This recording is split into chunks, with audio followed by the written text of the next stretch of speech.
हाय दोस्तों अगर आपने भी इंजीनियरिंग में डिग्री ली है, डिप्लोमा किया है या फिर आईटीआई पास का सर्टिफिकेट हासिल किया है और रेलवे से जुड़ना चाहते हैं, सरकारी नौकरी करना चाहते हैं, तो आपके लिए गुड न्यूज़ है मेरे पास। दरअसल क्या है कि कोंकण रेलवे ने टेक्नीशियन, स्टेशन मास्टर और असिस्टेंट लोको पायलट के बहुत सारे पदों पर भर्ती निकाल दी है और एप्लीकेशन का प्रोसेस भी शुरू कर दिया है। तो अगर आप भी चाहते हैं कि इंडियन रेलवे से जुड़ जाएं, सरकारी नौकरी आपकी लग जाए, तो आपके लिए ये गोल्डन अपॉर्चुनिटी है। लेकिन सबसे बड़ा सवाल ये है कि आप कब तक फॉर्म भर सकते हैं, कहां पर जाकर फॉर्म भर सकते हैं, किन बातों का ध्यान रखना है, क्या कुछ क्वालिफिकेशन आपके पास होनी चाहिए, ये सब भी तो पता होना चाहिए।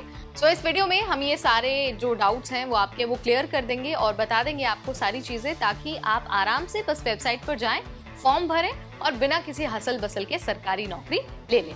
तो सबसे पहले मैं आपको ये जानकारी दूंगी कि आखिर आपको कहां पर जाकर अपना फॉर्म भरना है।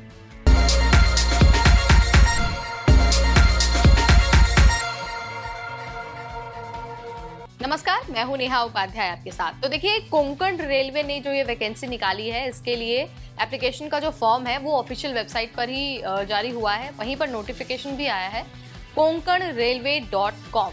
आपको हमारे स्क्रीन पर भी ये वेबसाइट दिख रही होगी, यहीं पर आपको जाना है, जाकर फॉर्म भरना है।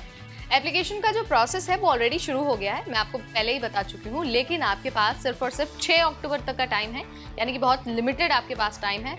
6 तारीख तक आपको वेबसाइट पर जाना है, उसी वक्त तक लिंक एक्टिव होगा और आपको अपना फॉर्म भरना है।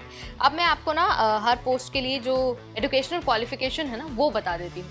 तो देखिए, क्योंकि पोस्ट अलग अलग हैं, टेक्नीशियन के पोस्ट है, असिस्टेंट लोको पायलट के पोस्ट है, स्टेशन मास्टर के पोस्ट हैं, तो जाहिर सी बात है हर पोस्ट के लिए जो एजुकेशनल क्वालिफिकेशन है वो भी अलग अलग होगी। अगर मैं आपको रफ आइडिया दूं तो किसी पोस्ट के लिए 10th पास और आईटीआई पास का सर्टिफिकेट होना ज़रूरी है, वहीं किसी पोस्ट के लिए 3 सालों का डिप्लोमा होना ज़रूरी है, वहीं किसी पोस्ट के लिए 4 साल की इंजीनियरिंग की ग्रेजुएशन की डिग्री ज़रूरी है। लेकिन इस बात का ध्यान रखना है कि आपके पास मैकेनिकल और इलेक्ट्रिकल और सिविल में ही ये डिग्रीज या फिर डिप्लोमा होना चाहिए, क्योंकि इन्हीं 3 ब्रांचेस के लिए ये वैकेंसी निकली है। इसके अलावा जो दूसरे ब्रांच के बच्चे हैं वो एलिजिबल नहीं है, वो फॉर्म नहीं भर सकते हैं। एज लिमिट की अगर बात हो तो मिनिमम 18 साल और मैक्सिमम 36 साल इसकी एज लिमिट रखी गई है, क्योंकि आपको पता ही है इस वैकेंसी में ग्रेजुएट्स, डिप्लोमा होल्डर्स और जो 10th पास और आईटीआई होल्डर्स है ना, वो सभी पार्टिसिपेट करने वाले हैं। तो मिनिमम और मैक्सिमम एज उसी आधार पर रखी गई है। फिर भी जो जनरल कैटेगरी के कैंडिडेट हैं उनको ये नियम फॉलो करना है। जो रिजर्व कैटेगरी वाले कैंडिडेट हैं उनको नियमों के अनुसार उम्र सीमा में भी कुछ सालों की छूट मिलने वाली है। इसके अलावा अगर हम सिलेक्शन प्रोसेस की बात करते हैं तो सेम एजुकेशनल क्वालिफिकेशन जैसे ही सीन है, यानी कि किसी पोस्ट के लिए सीबीटी है और इंटरव्यू है, और किसी पोस्ट के लिए सिर्फ सीबीटी, डॉक्यूमेंट वेरिफिकेशन और मेडिकल टेस्ट है। सीबीटी यानी कि कंप्यूटर बेस्ड टेस्ट। आपको एक ऑनलाइन टेस्ट देना होगा, अगर आप उसमें सफल होते हैं तो आपको आगे प्रोसेस के लिए बुलाया जाएगा, यानी कि मेडिकल टेस्ट और डॉक्यूमेंट वेरिफिकेशन। जब आप इन तीनों सेक्शंस को क्लियर कर लेंगे, तीनों में सफल होंगे, तो फाइनली आपको कोंकण रेलवे में सरकारी नौकरी दे दी जाएगी।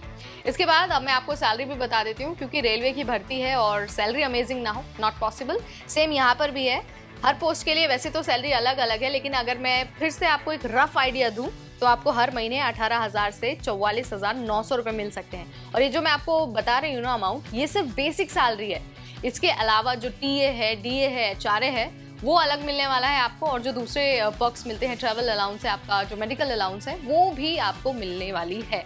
यानी कि सैलरी के साथ साथ जो आपकी बेनिफिट्स है जो एक सरकारी कर्मचारी को मिलते हैं, वो सब भी आपको मिलेंगे। सो अगर आपने भी इंजीनियरिंग में डिप्लोमा, डिग्री या फिर आईटीआई किया हुआ है और सरकारी नौकरी लेना चाहते हैं, स्पेशली इन इंडियन रेलवेज, तो आपके लिए गोल्डन अपॉर्चुनिटी है। Don't miss the opportunity. Time से पहले वेबसाइट पर जाइए और जाकर अपना फॉर्म भर दीजिए। वैसे तो हमने ट्राई किया है कि यहाँ पर आपको सारी चीज़ें बता दें, सारी चीज़ें समझा दें। अगर फिर भी आपको कोई डाउट है तो आप वेबसाइट पर जाकर नोटिफिकेशन डाउनलोड कर सकते हैं और वहाँ से सारी चीज़ें आप क्लियर कर सकते हैं। अगर आपको नोटिफिकेशन में भी दिक्कत आती है तो आप मुझे कमेंट के जरिए बता सकते हैं। पूरी कोशिश करेंगे कि आप तक पहुँचे और आपके हर सवाल का आंसर दे पाएं। फिलहाल इस वीडियो में इतना ही। सरकारी नौकरी से रिलेटेड हर अपडेट हम आप तक पहुंचाते रहेंगे, only on NBT tech add.